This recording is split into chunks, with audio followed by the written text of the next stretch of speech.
Hey guys, I have a question for you. When it comes to your health goals, and it doesn't matter what it is, if it fits into the core four, if it's just like maybe even just drinking more water, how do you decide if you are successful on any given day? How do you judge your health goals? What's your criteria? So give us a goal and your criteria. Well, right now I'm really focusing on the mental health aspects of everything and getting that all kind of like locked in so I can focus on some other parts of my health. And I guess my limit is, did I have a mental breakdown or not? And if I didn't, I nailed it. I crushed today. I can go to bed. Try again tomorrow. Yeah, great day. I think that's good. Is that really your answer? Or I mean, it's about there, but like, okay. no. It's about productivity and whether or not I did certain things. But yeah, no, it's basically like, how am I doing? Okay. So productivity. So then what is the criteria that I had a productive day? Like, what is the metric that you use to judge that? Oh, I don't even know. I think that's what we're talking about today, isn't it? Oh, okay.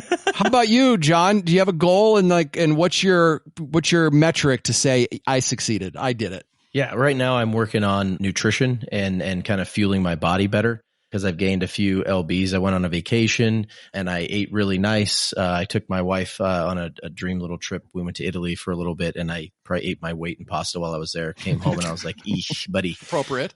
Yeah. So right now I'm working on just making sure that I monitor my caloric intake and then not eating after 7:30, 8 o'clock to kind of help curb and get things back in line to where they have been in the past. And so if you go over your caloric intake, then was that a fail for the day? And if you stay under, you're successful. Is that how you judge that? Yeah. I mean, for me, okay. Absolutely. I mean, there's some days where like, if I'm going, taking my kids to a movie and it's like the movie starts at 8:30, like I'm probably gonna have some popcorn. Like, let's just be serious. But I allow myself those moments of knowing what's coming and also to prepare for those things. But also they're not an everyday occurrence. Like, why not? So, it is that time of year. A lot of us are going to be setting goals or resolutions or something. And I'm hearing here that this might not necessarily be the case, but for me, I tended to define like one exact version of what that goal looks like and if I'm successful. So like it used to be exercise. I had to go to the gym twice a week and I had to do 2 sets of all my exercises, the full body workout, and I had to take my sets to failure. Anything short of that, that was a failure. I don't even know why I bothered showing up. And if I didn't feel that I could do that, then I wouldn't go sometimes. So I wanted to try to explore a different way of thinking. And it feels like you guys are kind of already intuitively doing this, but I want to label it. This is Who Cares About Men's Health, with information, inspiration, and a different interpretation of men's health. My name is Scott. I bring the BS, and I'm excited to tell you about kind of this massive insight I had that I think will help make this idea we're going to talk about today, the min and the max, a really useful framework for men who maybe have struggled with keeping their goals.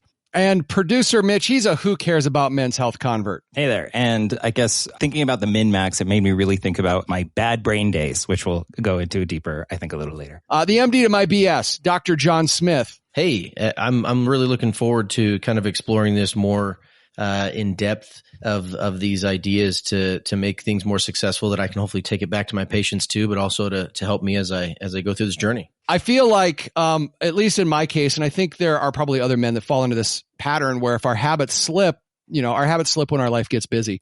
And sometimes I think it could be because we only recognize the ideal version of that habit of success, and anything else feels like it doesn't count. So if we can't achieve success, well, then what's the point? And then we slide into this habit of then not even trying. But the min-max is this idea that each health behavior or anything in our life has a range, and that minimum still counts. And we feel good about that minimum. And there's a maximum that's ideal as opposed to just kind of one. And when you work inside this flexible range, I've found it takes a lot of pressure off, a lot of frustration falls away, and it can really reframe what progress looks like. And it helps me stay consistent. And the little breakthrough I'm going to get to, I'm going to tease it right here. Your habits can flex. And flexibility, I think, could be the thing that keeps me going, and it might be helpful to you. So for me, where it finally started clicking, I saw this on Instagram, by the way. And as soon as I heard it, I was like, wow, this is genius. And the example that they used on this Instagram that I saw was the example that I'm going to use, except for to my life. At the top, I talked about my maximum, or actually my goal, my standard was you show up twice a week, full body workout, 45 minutes. You do the 2 sets per body part. You do them to failure. That's when you were successful.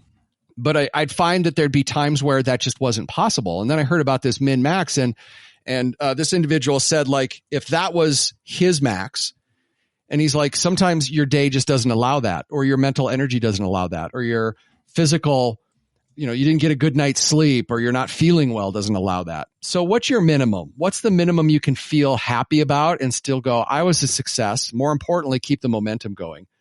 And I used to think my minimum was go to the gym, and even if I only worked for 15 minutes and I just did a real quick, real super half the weight kind of workout than I normally would do, and I got through it, that was still a success. I showed up, I moved some weight around, wasn't exactly what I'd hoped to do, but it was within the range that I decided that's acceptable. When I started thinking about this podcast, I actually have it even a lower min. If I can't make it to the gym, I have some kettlebells, and maybe that's 5 body exercises. I can get my whole body workout in. I do 1 set in between meetings or something. So I would like to know, when it comes to min max, when I said we're going to discuss this, or when you first heard about the concept, was there anything that this opened up for you insofar as, oh, this could actually make goals easier? And if you have a specific goal, that would be great.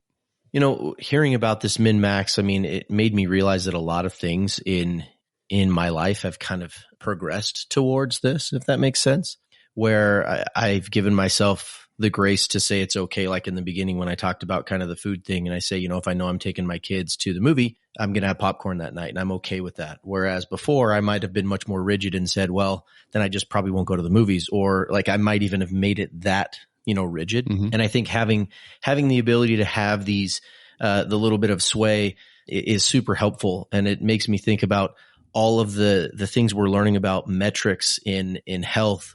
When you look at all these things like Oura rings and different Whoop things and things where they'll tell you, hey, you should probably not go as hard today because your body isn't rested. Oh, yeah. Right? Yeah. Have you guys seen some of that? Yeah, I have. When you brought up the concept of min max, it kind of made me think about that, of like, our bodies kind of intuitively tell us like, hey man, like today's probably not the day to go to failure, Right. And it made me think about that, and like all of these different metrics we have now of like, hey, your sleep quality was garbage last night and your recovery is, 50, 60%. If you have some of these, biometric things, it'll tell you, and they tell you like, you should go for a 30-minute workout today and no more, because you need your body to recover in order to be at peak. Right.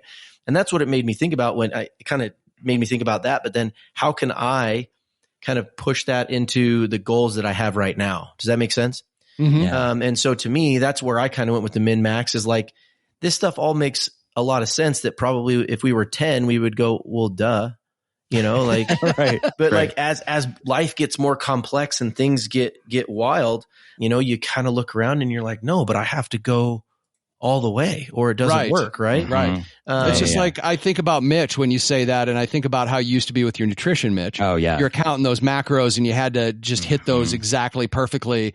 And if you had a day where that didn't happen, you really got down on yourself. Like there was no leeway whatsoever. There was no min max. No, I would force feed myself chicken, or I would go or chicken breast, or I'd go the other direction where I'm like, well, today's nutritional bankruptcy, like let's get all the chips then everything and eat them all. So that was kind of the two-way side approach. Yeah.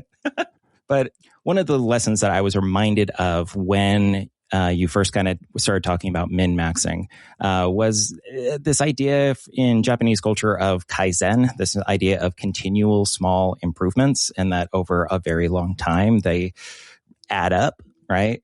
And I remember when I was reading a book that was talking about how to incorporate Kaizen, because I love a self-help book where it's just like, oh, what's wrong with me? Like, and I found this book and it was kind of telling me that, like, even a 5% improvement on the day is better than it was yesterday. 5% actually on the day is huge. That's huge. I mean, sure. But versus like 100%, but like even if you're just giving a small amount, even if you're making one small change that day, it was better than yesterday. And eventually those all add up. And I think part of it is like maturing, getting a little older, kind of seeing some things kind of like pan out in your own life. Like eventually that started to ring true. And so I'm kind of reassessing how I measure success. And like sometimes just a small improvement every day, or even just a stabilizing health step in a day is better than right. I didn't sabotage myself today, so that's a win. Huge win. I didn't have to drive forward. I just didn't have to go backwards. Right. Not that going backwards, I mean, it happens, and sometimes you do, but yeah, I like that. One of the things I love about this concept of min-max is not only does it get me into the gym, right? Because if there's a day where I'm just like, oh God, I just can't do it for whatever reason, whether my Oura Ring's telling me that I can't or some other reason, I just don't have time on my calendar. I can do the workout at home. I can do the 20 minutes at the gym. And you know what? Then I still maintain the identity of I'm somebody that exercises, right? That doesn't slip away. I've heard people frame that when you first start a goal, if you want to accomplish something, if you're trying to start a habit, you should only schedule to do it 2 minutes a day. I think that was in a book called Atomic Habits. And it sounds crazy, right? Like you drive to the gym and then you work out for 2 minutes and you leave. Wow. But it's more about developing that habit. You know, even if you only do it for a couple of minutes, eventually then when you go, you allow yourself to do it longer, but then you've developed that solid habit and that identity that I'm somebody, if reading is your goal, you read for 5 minutes before bed. It doesn't have to be an hour. It doesn't have to be a book a week. I'm a reader. And when you're able to do more, then min-max lets you flex that, right? In the ideal situation, I'd read for an hour. In the minimum situation, I read a page, and I've still accomplished my goal of reading every single day, if that's my goal. And the other thing I love about it is we all have multiple health habits. Yeah. And we're all focusing on one maybe a little bit more than the others. Mitch, you mentioned your mental health right now. So you can let some of the other ones flex a little bit smaller and get towards that min. Mm-hmm. And if you're really focusing hard on another one, you can let that flex and focus on the max. And that way, now you're not overloading yourself with all these different health habits that you absolutely have to have. And you're still a person who's working on your mental health. You're still a person who is eating nutritiously. You're still a person who exercises. It might not be the ideal at that moment in all of them, but you're still that person. So that's a big part for me, is that identity part. The more we talk about this, the more I think we do some of this just on our own in order for survival in a lot of these things where we want to have some goals that are met, where we make the goal of I'm going to read every day, and we don't necessarily put a min-max on it, but there's a min and a max to it. Or for some people, it's only one thing. I'm going to read every day, and that means one thing. And they've actually, probably worse, is they've never thought, what is success? Mm-hmm. I'm going to read every day, and you hear about quantifiable goals. But if you make it too rigid, then and you can't hold up to that, then where are you? But the min-max lets you continue to do that. Right. And the min-max, I mean, it's kind of, because I've done that too, where I wanted to read whatever. And so I've done that, where it's like a page or a chapter or 2 chapters. And there's days where I'll read for 2 hours, and there's days where I read legitimately a page and I shut the book and I go. And I think that I min-maxed without min-maxing and having a name on it. And so when you said at the beginning of the episode, like, we're going to name it, we're going to give this a label, I think it gives us permission to also do those more frequently, right? Because sometimes it feels like you're kind of cheapening that goal, but in reality, you're not. Yeah. It's giving you the ability to reach a goal where things are going to ebb and flow. Life's going to be busy. There's going to be days where it's your wife's birthday and you got to take her to dinner. And there's going to be days where, you got to be somewhere, do something, right? Like, those are the things for me that I still have the ability to have success. And I think that's the big thing we want to bring, is success, right? I mean, that's what I'm getting from this whole min-max conversation of when we, talked about doing it. I was like, yeah, I like it. And the other thing, I'm going to come back to you, Mitch. I think it was you that said just making small efforts, that little incremental improvements, right? A min-max allows you to continue to make progress. Right. Because you've defined your minimum, and it could be the bare minimum, but at least you're still moving towards that goal, right? So do you feel that, John, do you feel like the men you see undervalue those small or partial efforts? All right, Mitch, let's talk about a min-max in your life, how you apply this kind of thinking. Yeah. So for me, it's just like you were saying, there's a flexibility. There is a ability to give yourself grace with this kind of min-max paradigm for success, right? And so one of the things that I kind of realized very early in my mental health when I eventually got diagnosed with ADHD was that there are some days that my brain is not going to work with me. My brain is going to actively kind of just check out. It's going to fight me with every little step that I take, whether it be the medication's not quite working, the brain chili's off, or whatever is going on. I didn't sleep too well, or I blah, blah, blah, blah, blah. That there might be days that either biologically or psychologically, I just am not going to have a brain working the same as it did yesterday or the next day or whatever. And so for me, it's starting by doing that kind of checking in and saying, okay, What kind of day is today? Hey, I'm dragging this morning. Hey, I can't seem to get started. You know, how bad of a brain day am I having? Like, for people who've ever done ADHD stuff, they talk about spoon theory, right? How many spoons do you have? Because eventually and I don't know why they're spoons, but it's just like once you're out of spoons, that's a single unit of energy and motivation. And there's some days that you don't have very many in the drawer. You can't really do much that day.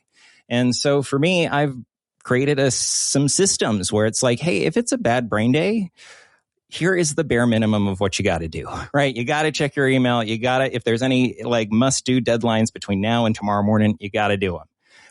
Other than that, like it's a bare minimum Monday, you know, that kind of like this, like, what can you do to just stabilize? That's not gonna be the day that you beat yourself up because you didn't come up with the next 6 month strategy for something at work. Right. If I answered a handful of emails that were time sensitive. Right. And you got your work done that had to be done that day on a bad brain day. And then you save your good brain days for, all right, let's really hit this big project that I've been wanting to work on. Yes. And so it gives me that little bit of flexibility. And then on top of that, it also allows me not to like screw over future Mitch if I like just have a day where I just don't do anything, or a bad brain day becomes like a bad brain week where it's this cycle of overworking, exertion, and burnout and blah, blah, blah. And then I'm fried. Mitch, I think you're right. And I love you not making problems for future Mitch. It's just, you know, I mean, it's a concept, right? That you talk about. And when people say it, you kind of chuckle, but then you realize like, you know, you allowing for that variance does help future Mitch more than allowing it to spiral for a week. Right. And I think to me, like when you said that, I was like, yeah, I mean, that's true. Cause I've got times at work where I'm dialed in and I can get my documentation done and it's all done. And I get home and I'm like, I'm on top of the world. Like I got nothing from work that's like looming. And then there's other weeks where I come home, I'm like, damn it, I got like 35 charts to close. And I'm like, what happened to my brain? Right. So like I can totally resonate with that and go, I know exactly what that feels like. So and actually, John, it wasn't until you commented on the future Mitch thing that it's just like maybe the minimum is let's not screw over future Mitch tomorrow. That's what we got to accomplish today. Yes. Let's not get future Mitch fired. Let's not put him in a situation where he's feeling like he's a waste of space. I love that. Yeah. That makes me think of my work example. And I know this is a common thing that you hear, you know, it's one of the tips or hacks or tricks for being productive. If you, don't feel like it, you just have to dedicate 5 minutes to something. You know, I'm going to go, and even if it's a big project and I'm not feeling it that day, I might not have, I don't know what your limitations are versus mine, but I might not be feeling that day. I just tell myself, all right, you just got to open it up in 5 minutes. Just spend 5 minutes with it. And sometimes that's the activation energy I need. And the next thing I know, I'm at it for an hour and a half and I have a good productive day. But that's that min-max, idea. I think we tell ourselves, we put on our to-do list, come up with the 6 month strategy. Wow, that seems huge. No wonder I'm not doing anything with that.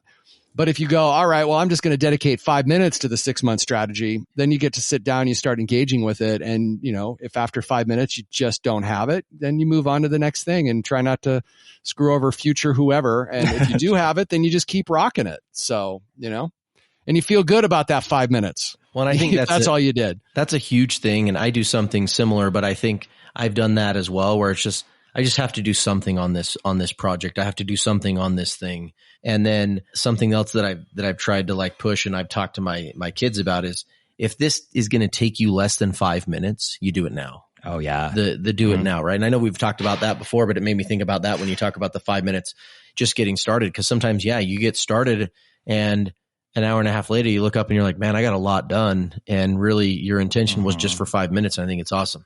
So as I said at the top, we talked about min-max in another show.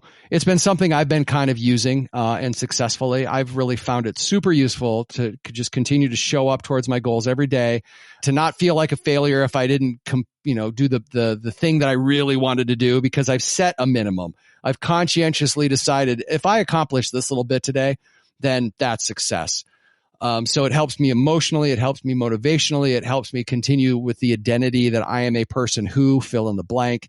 Did anything shift for you, Mitch, as we had this conversation? Yeah, actually, it was some of the stuff that both you and John had talked about a little bit, was this idea that, it's kind of dumb, but it's like the daily readiness score, right? It's just like, let's check in if it's going to be a min or a max day, like, and make sure that min is still something. It's that 5 minute. It's still something. You're not, completely letting yourself off the hook, but at the very least, that little bit of a check in is something that I didn't necessarily do all the time. I don't really check in, like, how'd I sleep? How'd I do whatever? And man, if it's a minimum type of day, if that's all you can do, just pick 5 minutes to work on something, pick the minimum and call it a success. Right. How about you, John? This really reaffirmed, like, kind of some of the things that I'm trying to implement to keep pace, even though, some things are difficult. Like the nutrition thing right now has been a struggle because I've have some things that are at my house, the holidays and all these things that, make it more difficult. And I think it just reaffirms, like, hey man, just stick with it. Cause you are a sucker for the Christmas tree cookies. I've seen you snarf those, dude. It's just insane. That tin was full of cookies at one point, but it's not anymore. Yeah. But no, I mean, those are the things that, like, reaffirm, like, hey man, it's okay, like, to do that. And I think to me, it was nice because it's, it's something I've been kind of beating myself up over the last little bit because I have had some, difficulties with it. And so it's good to have this, hey man, let's go through and reset up some goals and set some min and max. And for me, reaffirm these things. So it's awesome. I have a couple things. One, I appreciate, John, that you said that putting a name to it was something that you appreciated, because to me, that's how my brain works. Like, I will ask myself, I have a whole bunch of these. Well, I think we did a show on these mantras, right? Mm-hmm. I have a whole bunch of these things that run through my head, these little subroutines. And I will always ask myself the question, all right, well, what's your min? What's your max today? What are you going to feel good about? And if you achieve even more than you expected, then that's great. So I think naming it and then conscientiously thinking, what is the min? What is the max? Setting yourself up for success that way. And the other thing I loved, it's Mitch, it's the future Mitch. I love that. I'm sorry. And even though we've talked about it before and it seems brutally obvious, a good min for some things might simply be, what can I do that's going to make future Scott happy? Or at least not screw up future Scott's life. Yeah, not screw up. Right. So like if I'm feeling like I want to have a beer, because I still do enjoy beer, all right, one's cool, but if I have 2 or 3, am I screwing up future Scott? So, that's kind of a reverse min max, but you get what I'm saying, I think. Sure. So I love it when we tie these things together. So here's what I'm going to do. I'm going to put a challenge out to our listeners. I'm going to challenge you to think about, pick a health behavior or any behavior and define your minimum and make it something you can always accomplish. I think is super key there. That's not too much of a stretch, nothing perfect, just the minimum. And then define what your maximum is. What is the ideal? What would make you so happy? Like, I am king of the world if I can accomplish this, but you're still king of the world if you get your minimum. So pick one health habit, define your minimum and maximum, and see if that changes how you interact with your health and health goals. If you have any feedback or thoughts, I'd like to contribute to the conversation, you can do so.